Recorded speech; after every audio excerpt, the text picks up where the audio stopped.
Welcome back, everyone. In our last session, we talked about understanding the struggles many of you face with weight and how GLP medications offer a powerful new tool by working with your body's natural signals. Today, we're going to dive into what to put on your plate. Nutrition is the bedrock of optimal health, and with GLPs, how we fuel our bodies becomes even more crucial for success, comfort, and sustainable results. This isn't about restriction, it's about smart nourishment that supports your biological landscape. Many of you might be thinking, okay, I'm taking this medication, my hunger is down, so I just eat less, right? While you certainly will be eating less, the quality of what you eat becomes even more paramount. GLP-1 medications are fantastic at helping you feel full and managing blood sugar, but they don't tell your body what nutrients it needs. In fact, if you just eat significantly less without focusing on nutrient density, you risk losing precious muscle mass, which is vital for healthy metabolism, strength, and overall function. Proper nutrition is also key to managing those potential side effects like nausea or constipation, which is common with these medications. It's about optimizing your energy, supporting your body's systems, and building sustainable habits for when you eventually transition off the medication or for long-term maintenance. This is about fueling your body intelligently, not just reducing calories. If there's one nutrient I want you to truly prioritize on this journey, it's protein. Think of protein as your satiety superstar and your muscle guardian. When you eat less, it's incredibly important to consume enough protein to prevent muscle loss. Your muscles are metabolically active tissue. They burn more calories at rest than fat does. Losing muscle will slow your metabolism, making future weight management harder. Protein also keeps you feeling full and satisfied for much longer than carbohydrates do, which is a huge advantage when your appetite's naturally suppressed by these GLPs. It helps stabilize blood sugar. It prevents those hunger-induced crashes. So what I want you to do is aim for a generous portion of protein with every meal. Think 20 to 30 grams. This could look like a palm-sized portion of chicken or fish, a couple of eggs, a cup of Greek yogurt, or half a cup of lentils. Make it first thing that you think about when you're building your plate.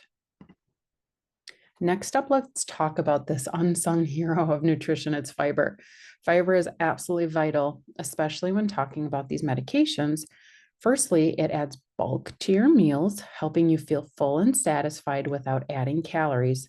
And this means you can eat a larger volume of food with fewer calories, which is fantastic. Secondly, and critically for these medications, again, the fiber is your best friend for digestive regularity. One of the common side effects is constipation, and adequate fiber intake is your primary defense. It keeps things moving smoothly through your digestive tract.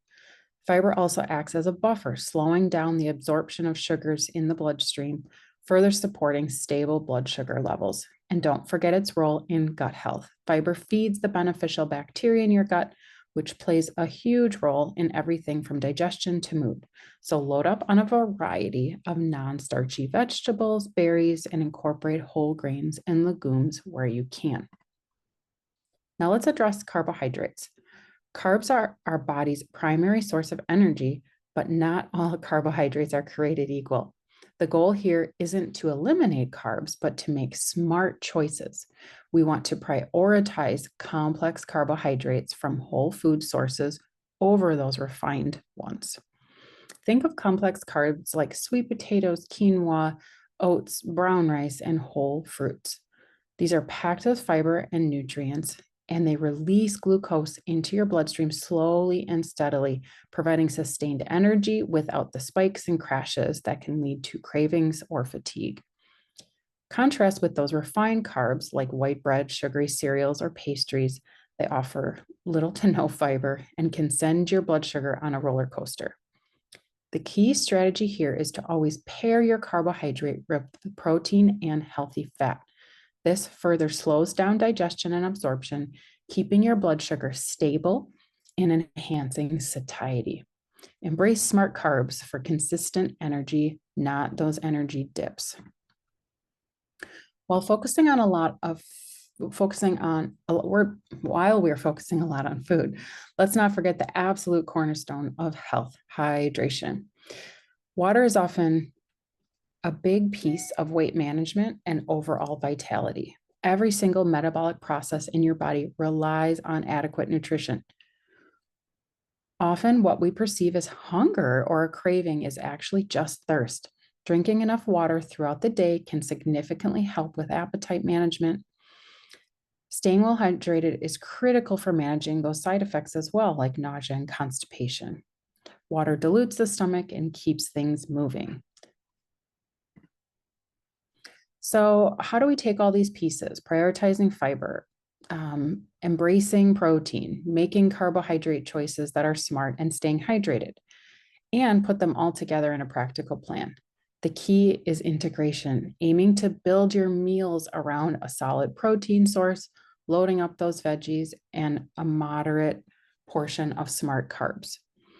While the GLPs are going to help with your hunger cues, listen to the body's new signals. While you might find that smaller, more frequent meals work better, or perhaps 2 or 3 main meals suit you best.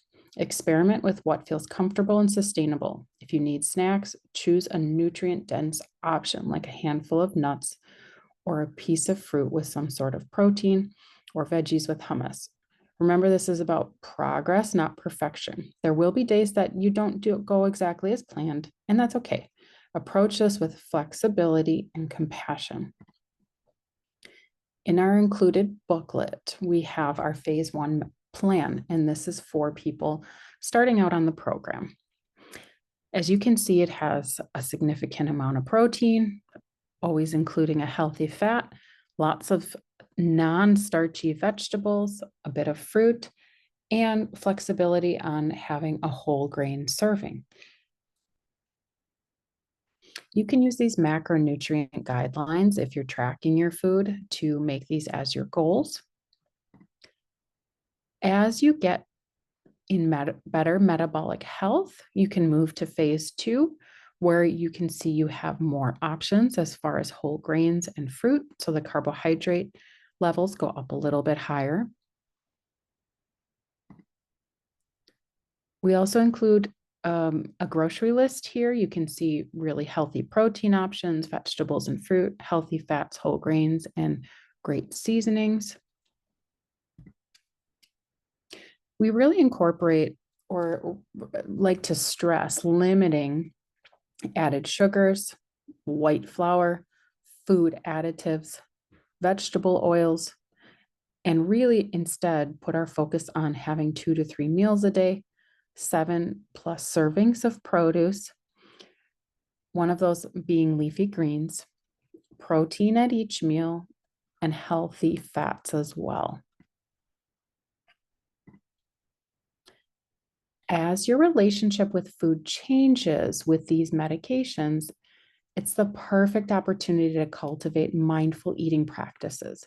Mindful eating is about creating a greater awareness around what you eat, why you eat, and how it fuels your body. It's not about dieting, it's about a way of being with food. This means slowing down, putting your fork down between bites, chewing thoroughly, and savoring the flavors and textures. It's about tuning into your body's physical hunger and fullness cues. Try to reduce distractions during meals, put away your phone, turn off the TV, focus on the experience of eating. While we eat mindfully, we not only enjoy our food more, but we also are better able to recognize when we've had enough, which supports your weight management goals. This practice enhances satisfaction you get from the meals as well. Ultimately, the goal of these nutrition strategies is to help you develop a way of eating that you can sustain, not just for a few months, but for the rest of your life. This requires a shift in mindset, moving away from the idea of a temporary diet and embracing a permanent lifestyle change with nourishing choices. It's about consistency over intensity, small, regular actions like including protein at every meal, going for a walk after dinner, These things can have a much greater impact than those drastic, unsustainable measures. Find joy in food by focusing on preparing and eating nourishing and delicious options. Be prepared to adapt your approaches, though, if you need to change over time. Remember, this is a journey, and these tools and strategies are here to empower you to make choices that serve your health and well being for the long haul. You are building a foundation for lasting success. As we wrap up our session on nutrition strategies, I have an action item for you that will help solidify what we discussed. If you're resistant to tracking, I'd like you to just track for one day. You can use a notebook, a simple app, or just put notes on your phone. As you track, pay attention when you're naturally including protein and fiber, where you might have opportunities to make a smart carb choice or increase your hydration. The goal here is to simply observe, not judge. This exercise is about building awareness. In our next session, we'll focus on working through the transition off the medication and how to maintain weight loss. Thank you for your attention today.